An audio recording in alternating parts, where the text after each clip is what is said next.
I find that when I'm talking to entrepreneurs, there's always sort of some figure, there's somebody in their childhood that was like the reason that they actually decided that they wanted to go do this. Yeah. Did you have that person? My mother. And it was this, if you want it, earn it mentality. We had a ledger in the kitchen just above the laundry machine. Yeah. And she would pull it down whenever we wanted something. It's like, well, what did you earn? And my childhood was that way, from my first sewing machine to the Barbies that I wanted. Everything was about earning, and learning how to care for money. People who want to be entrepreneurs are always thinking about, how do I even get started? Yeah. What do I do? How do I begin? Yeah. What was that for you?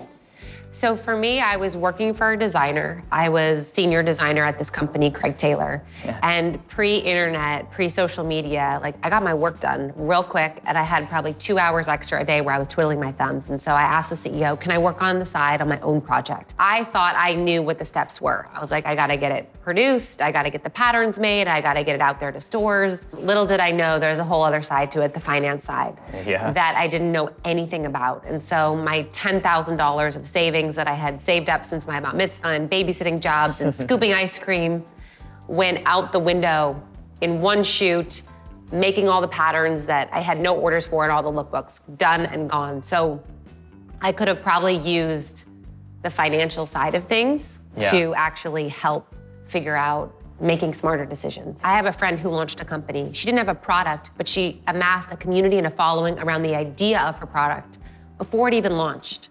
And I was like, that's brilliant, that now you have an excited customer who's helped weigh in on your process. Yeah. Whereas I produced a bunch of stuff and then was like, now what do I do?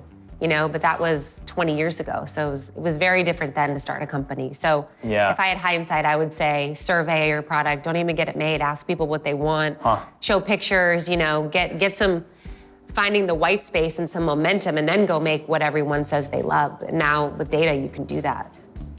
So is it important for a young designer to go out and get outside financing? How would you think about that? I think we are in an age of instant gratification, and that money will solve everything. And I think you also have to know what you're signing up for. I meet so many young entrepreneurs who are like, I'm gonna sell a majority of my business for that quick buck, have partners that you're more closely contracted to than any partner you'll ever marry. And then it all becomes about the numbers. You know, as hard as it was to bootstrap for 7 years, we got to learn a lot from our mistakes, and we got to really know the nitty-gritty of our business with no cushion to fall back on.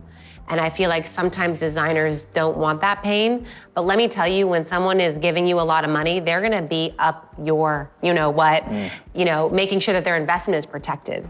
And they're also gonna wanna know that in 7 years, they can flip you.